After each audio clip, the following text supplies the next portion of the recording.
Hello, and welcome to Colorado Town Stories on Video. I'm John Story Brooks, and this is Central City's story.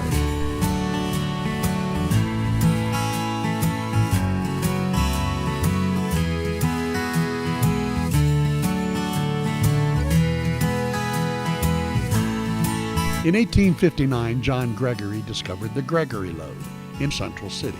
Within 2 weeks, the gold rush was on, and within 2 months, the population grew to 10,000 people in search of their fortune.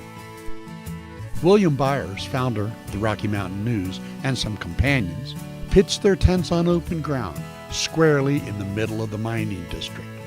Thus, Central City was born, and was soon the leading mining center in Colorado. It came to be known as the richest square mile on earth. The placer mining ran out very quickly up here, and so they had to go to the Hardrock Mining. And in order to do that, you needed people, you needed money, you needed equipment, and so you needed investors.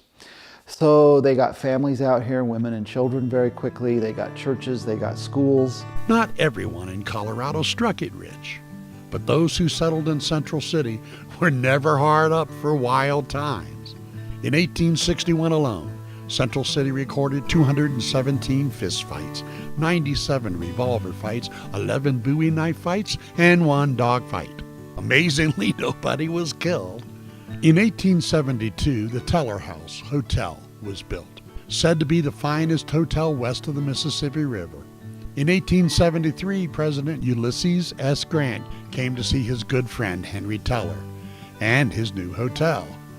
To impress the president, the gold mine owners decided to lay 26 ingots of solid silver to make a path to the entrance of the Teller House, so President Grant wouldn't have to dirty his boots. The legend has it that Grant, when he saw the silver bars, walked on the boardwalk instead, because at that time, Congress was debating whether gold or silver should back the dollar, and no way would Grant show favoritism.